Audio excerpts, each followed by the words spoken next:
Headed out to the pond in the morning, the pond which shall remain nameless for the moment. I'm going to be using mostly this guy here for bait. And this is the Zoom Horny Toad watermelon seed. And I buy these things by the dozen. They're just probably the most effective bass bait I've ever used. And thanks to Bill for putting me on to these. So what I want to do is just briefly go over the way I set these up. What I used to do, well, let me first tell you how they're meant to be rigged. See the gap in here? You're meant to have a hook come in and be sitting in this gap, almost flush. And then the fish will bite it and grab the hook right there. But the hooks are big. The hooks that you're meant to use are huge. And if you get a medium-sized fish, especially a smallmouth, a lot of times you can't get the hook out. It's just too big. And so we've gone down to a smaller hook. And initially, when I first started using these a couple of years ago, I would just use one hook in the front, like this. And that's it. So when I cast it out and retrieve it on the water, it stays upright. And then this here, since the hook is on the top side, this is very weedless. If you keep it on the top of the water, you can skim right over the lily pads, and it's very effective.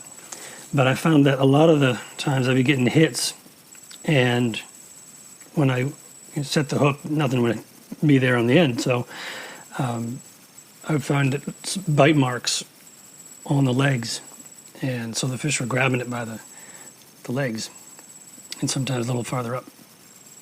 But unless they really swallowed it, unless it was a really big fish and they really nailed it, all the way around, then I was missing a lot of fish.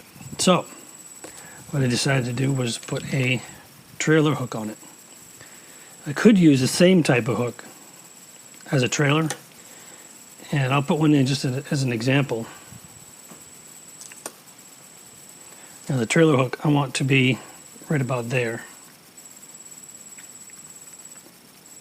And this would work fine, but as you can see, it's a fairly short hook, and it only goes back so far.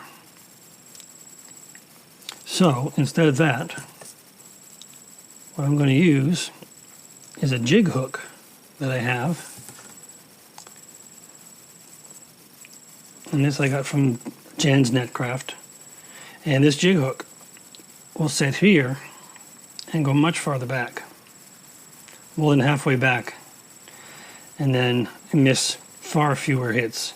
And it also means that you do catch more small fish, but it's, it also means you catch more fish, and it's more fun, especially if you use it on something like that ultralight rod over there.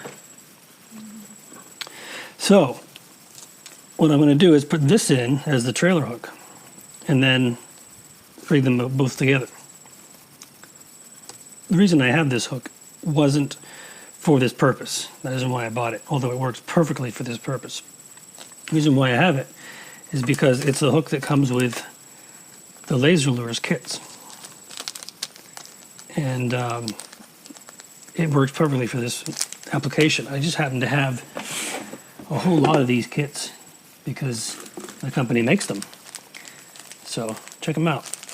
I will be doing an entire video on just these laser lure kits in the near future. But for now, suffice to say that this hook in this application works perfectly. So I'm going to stick it in right here near the end, and then bring it around so that it's flush. And now, anything that grabs it from behind has got a good chance of catching that trailer hook. So now we just got to rig them together.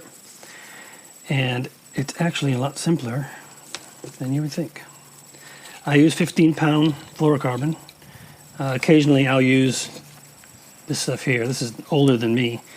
It's just the 500 yards of mono that I've had since, I don't know, I was 10 or something. So anyway, the fluoro is a bit more invisible, and it's newer, so I trust it more. So what I'm going to do is just tie this first one right in the back, and I'm just going to do a standard improved clinch knot. You can use whatever floats your boat. But I'm going to use this knot here for this trailer hook. And this actually is easier if you do it with the hook in the frog, because you've got it ready to go, easy to hold on to. Just wet it.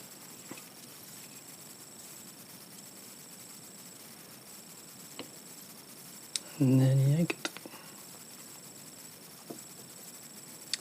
So that's the first one.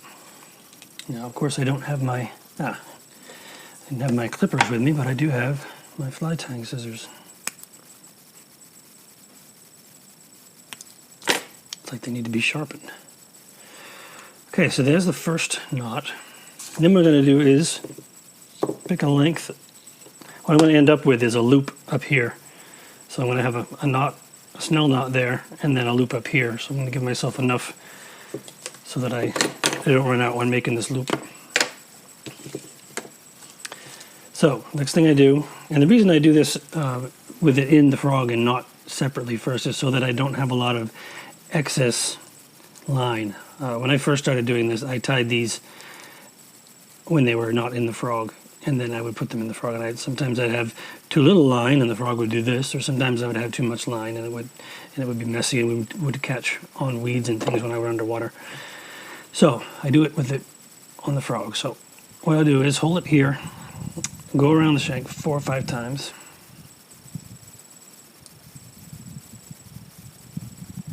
and then take this and go through the eye, pull it tight.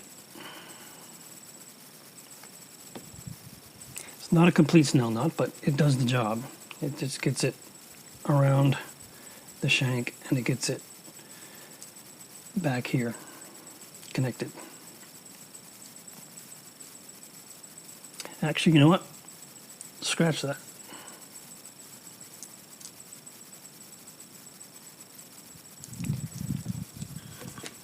Cut. So what I'm going to do first, up front, is put the line down through the eye, if I can find it. So the line is through the eye. Now we're going to wrap the line around itself about 5 times. 2, 3, 4, 5. And then go back up the eye of the hook.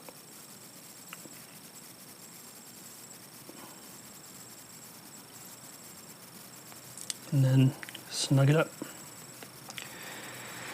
And that's a nice tight rig there. That line isn't going to interfere with anything. And then all I have to do is put a loop into this.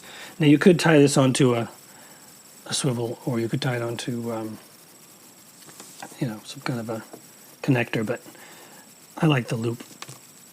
I try to make the loop as small as possible because the loops themselves can sometimes catch on the weeds. So what I'm doing is just doubling this up, and then I'm going to run it through itself 3 times. It's a surgeon's knot. 2, 3. And before I wet it, I'm going to pull it up as close as I can.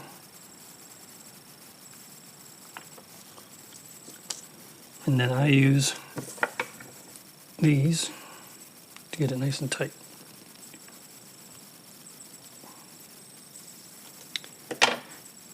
There we go. There's our loop. And then just trim off the excess, which is a bit much, but it works. And there's the complete rig.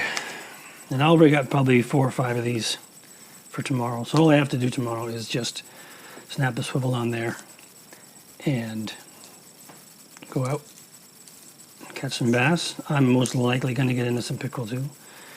And there it is.